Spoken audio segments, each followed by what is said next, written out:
Welcome to CBC Windsor News at 6. I'm Meg Roberts. Thanks so much for spending part of your evening with us tonight. A U.S. developer is suing the city of Windsor. That's after the city nixed plans to turn the old Grace Hospital site into student housing. Plus, a big announcement today in the automotive industry. A new car will be built in Windsor, a vehicle being described as the world's first and only. And there's more fallout from the city's development announcement at Roseland Golf and Curling Club, proposing to sell a part of the property to create condos. We have more on that tonight. The city of Windsor is being sued by the developer that was going to put a major residential complex on the old Grace Hospital site. That's in response to the city canceling the project in December. The CBC's Dalton Chen has more. It was going to be called the Global Village, a $100 million 400-unit residential complex with commercial space for stores and restaurants, built right here, the former Grace Hospital site at University Avenue West and Crawford Avenue.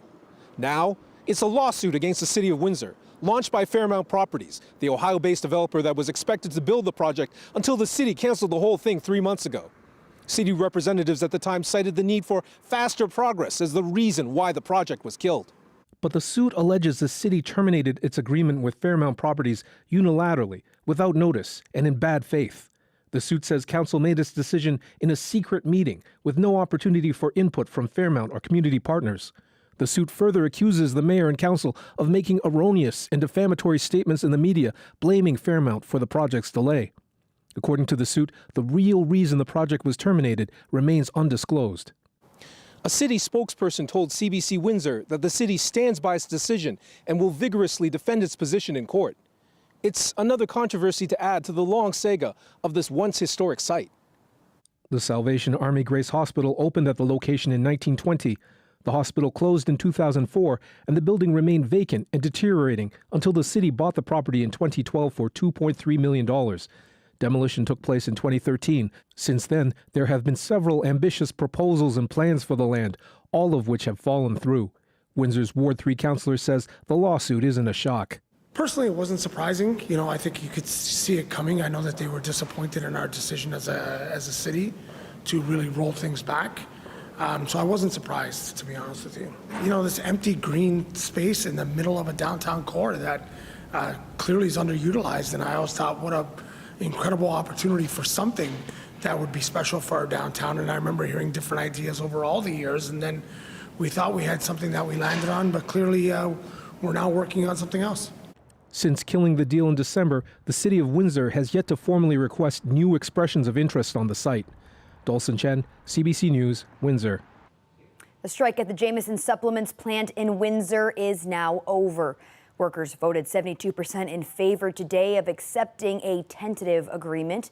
Unifor says the new deal includes a 20% wage increase across a 4-year agreement. That works out to be about $5.50 an hour more by 2028. Some workers will also receive a $3,000 ratification bonus. Over 300 members of Unifor Local 195 have been on strike since February 1st. The first tentative agreement was announced on February 23rd, but was voted down by workers. There's a new vehicle slated to be built at the Windsor Assembly Plant, and Stellantis says it will be the first of its kind in the world. As Dale Molnar tells us, that new car is also expected to bring back the third shift. Introducing the Dodge Charger Daytona Scat Pack and the Dodge Charger Daytona RT. Two cars Stellantis is introducing as the world's first and only electric muscle car. They pack a punch, expected to reach 0 to 100 kilometers per hour in 3.3 seconds. Starting this summer, both will be built right here in Windsor. We have a really engaged fan base. The Brotherhood of Muscle is super engaged. This car has generated a lot of interest. So, if the interest transitions into sales, it'll be a good year. But there's definitely an appetite for an all-American EV muscle car. And while there's no sound with the video provided by the company, the car will include a wind tube that will make it sound like a revving engine. So it does move air with passive radiators. So it is moving air, but it is going to create a unique sound that's going to be totally new for the next generation Dodge Charger.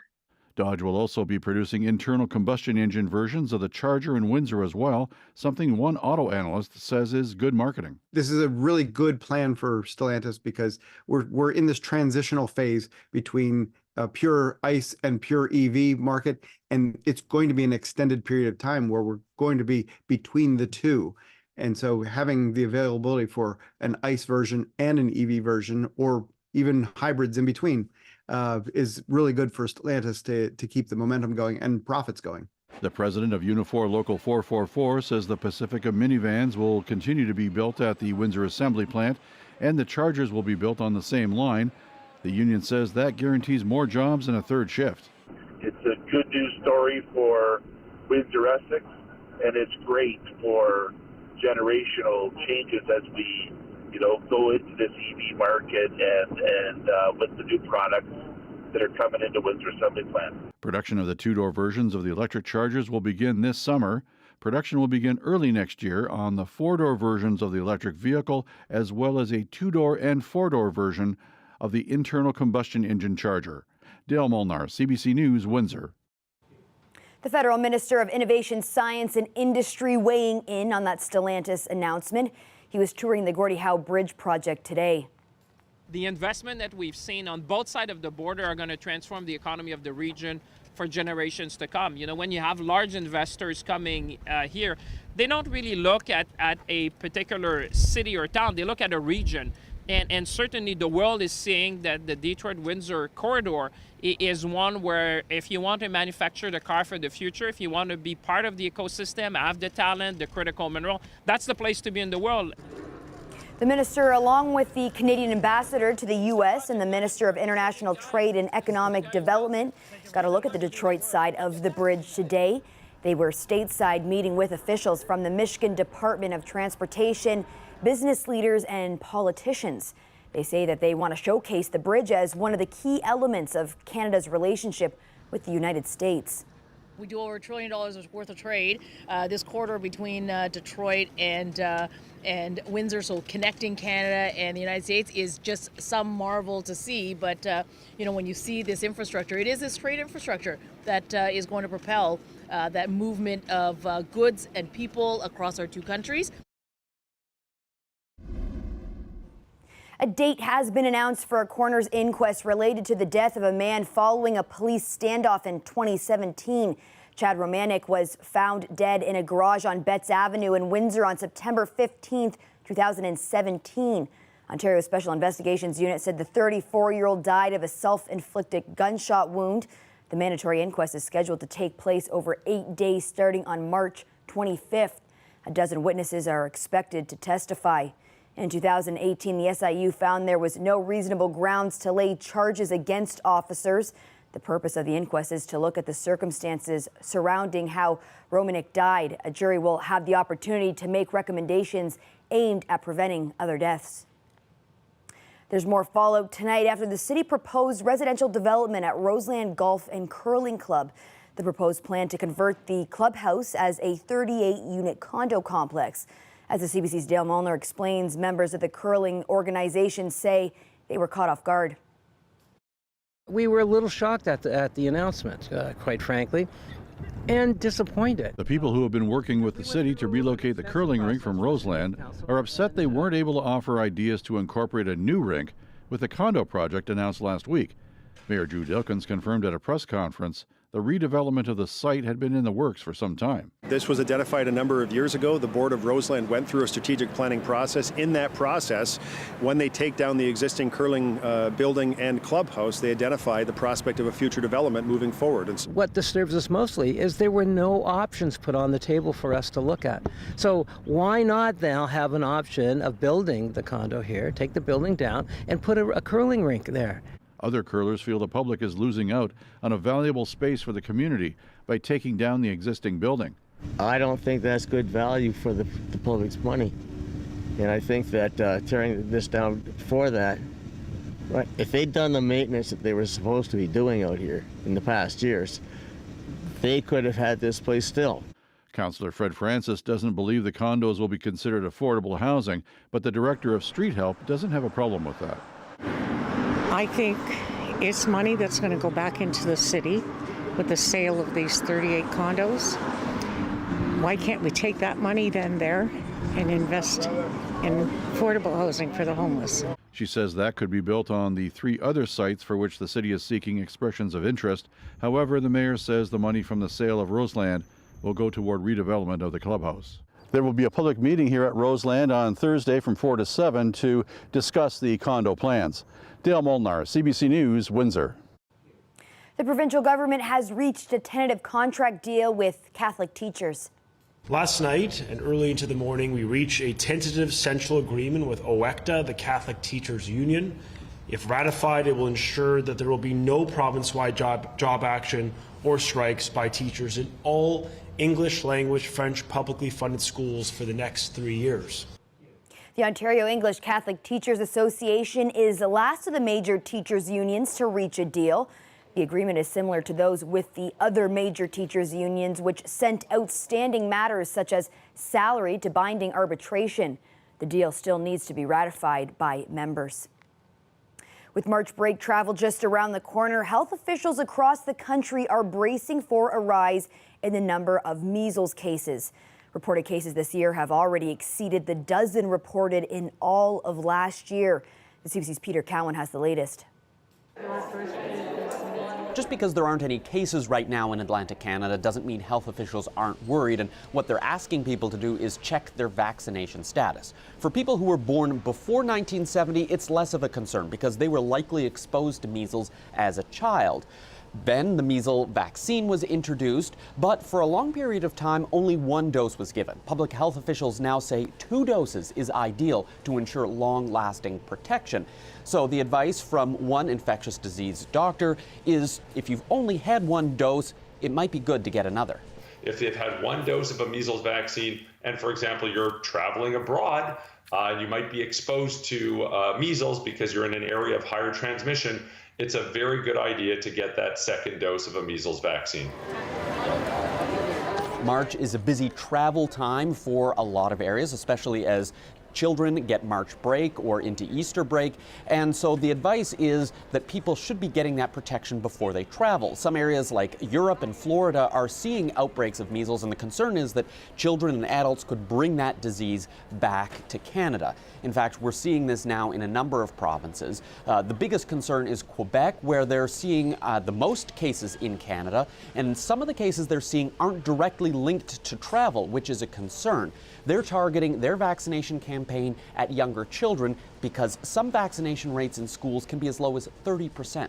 Schools and kindergartens or daycare centers are places that are propice to propagation. So if we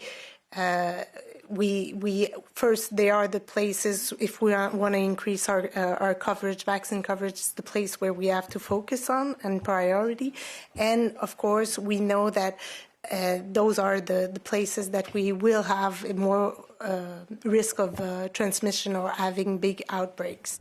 British Columbia is the most recent province. They announced their first case yesterday. The other provinces that have seen cases are Ontario and Saskatchewan. Peter Cowan, CBC News, St. John's.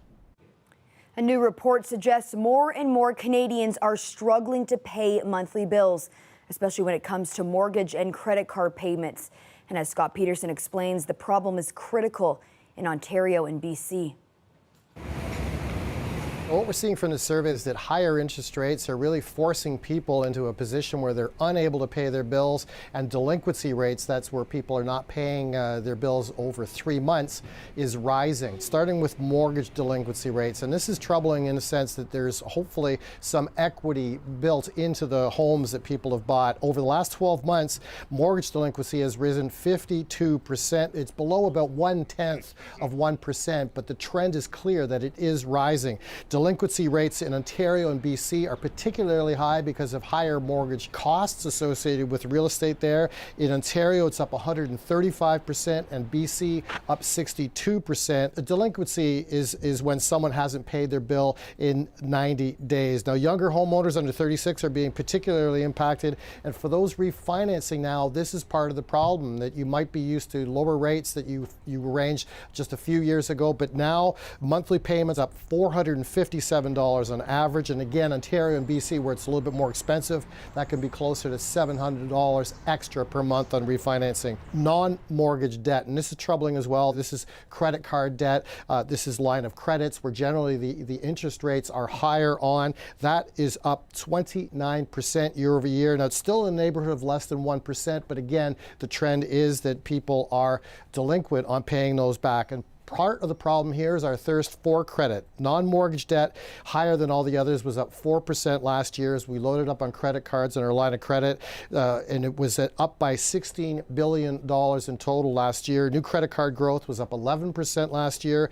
6 million new credit cards were issued. And part of the problem here is there's a double whammy that, one, we're paying a lot more interest, and it's tougher for a lot of Canadians to pay their bills from month to month, but we're also seeing increased spending, and a lot of that going onto credit cards and line of credits where the interest rates are prohibitive.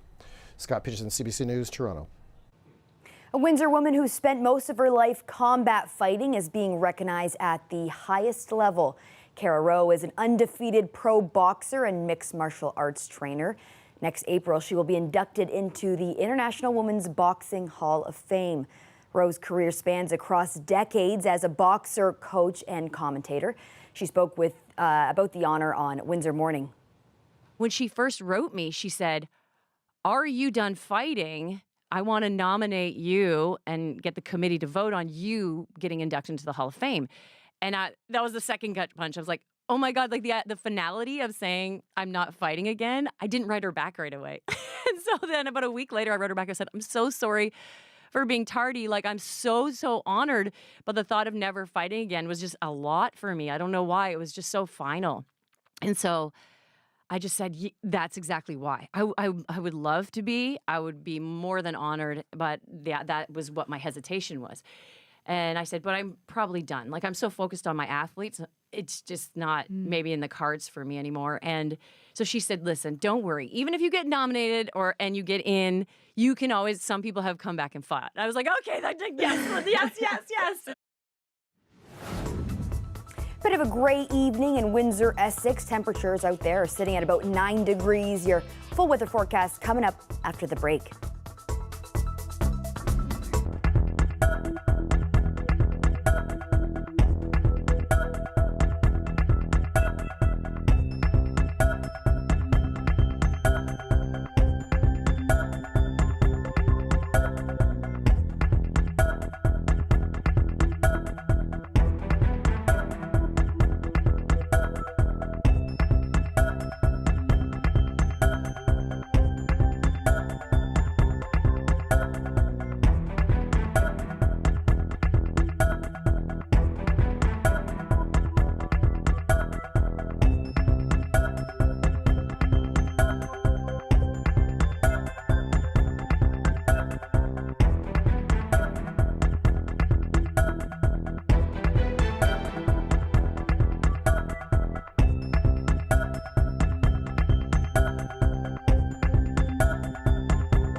Well, you're watching a time-lapse video of a thunderstorm that moved its way across Windsor this morning.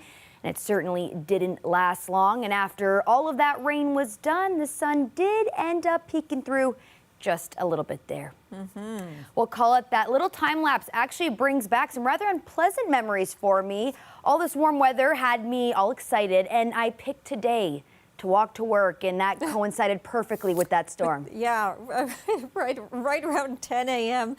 in that neighborhood, there was a storm even reported there at the airport. So yes, it kind of moved across the area, and there was more of that, which I'm going to show you guys all on the radar here in just a moment, and all the lightning strikes. But we just get a kind of glancing blow of that active weather as this cold front is moving through. There was still lots to enjoy because, yeah, as Meg says, the sun came out after that. Was still able to get a high around 16 degrees, and normal high this time of year is 4. So even as we cool down behind this front, we're still going to have temperatures running above normal, just not these numbers in the upper teens or low 20s. That coldest air, though, that's back in the prairies and really has taken hold there, and that's going to kind of recede to the north. So we cool down, but we don't get that really Arctic air pushing in our direction this time. So there's that current reading, 8 degrees, 3 in Sarnia. Yeah, with the northerly wind off the lake, things cool down there pretty quickly, and you can see that front has now passed not only through southwestern Ontario but on to the east because it shifted the southwesterly winds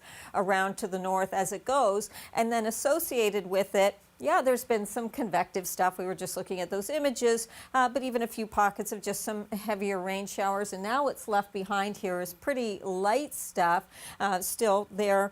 London area getting tagged a little bit by this over towards Norfolk County as well. But it's lighter stuff, so light showers or a bit of drizzle that hangs in there for the rest of the evening and even into parts of tomorrow morning. That risk is there. There you go. There's the expanded view, and you can see more of these lightning strikes all associated with that cold front. This is a separate system there pushing up the northeastern seaboard. Boy, they're really getting inundated with rainfall from that one, and then this one comes in. So another very wet weekend. Hopefully you're not traveling or vacationing towards New York City.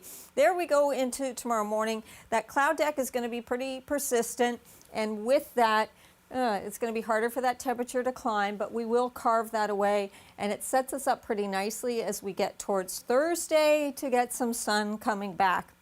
Now, the winds a little bit blustery overnight tonight into tomorrow morning, and they will have that kind of cooler feel just directionally in terms of where they're coming from.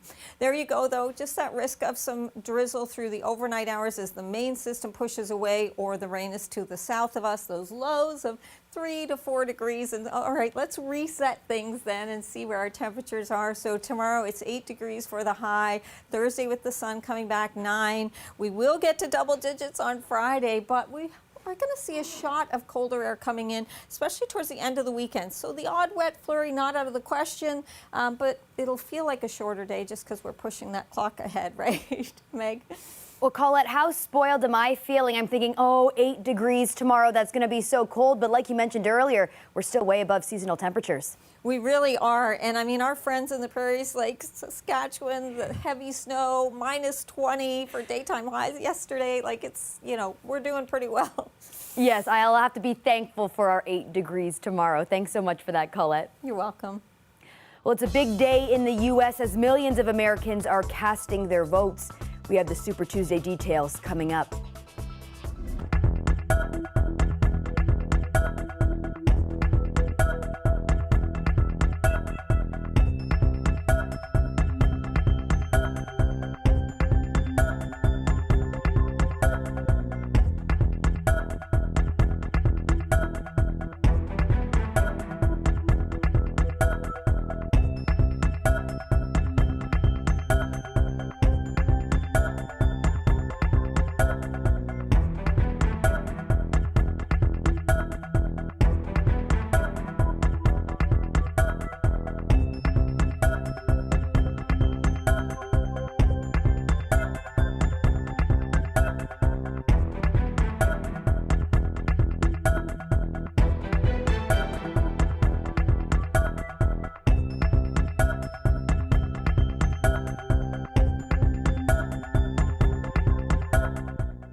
Police in southwestern Ontario are investigating after a school bus rolled over this morning.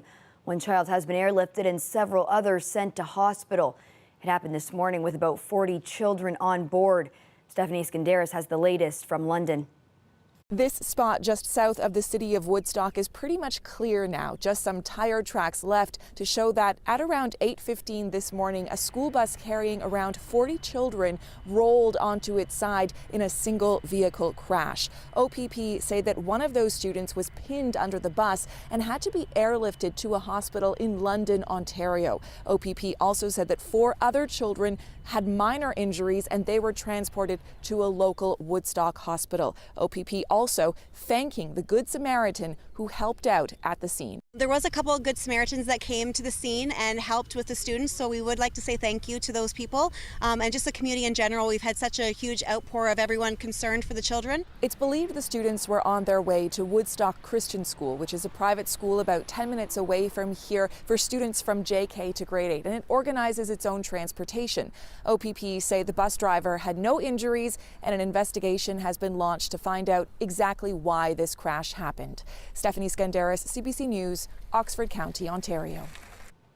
Today is Super Tuesday in the U.S. Voters in 16 states and territories will choose who they want to run for president in the November election. Right now, it's shaping up to be a rematch of the 2020 contest between Donald Trump and Joe Biden.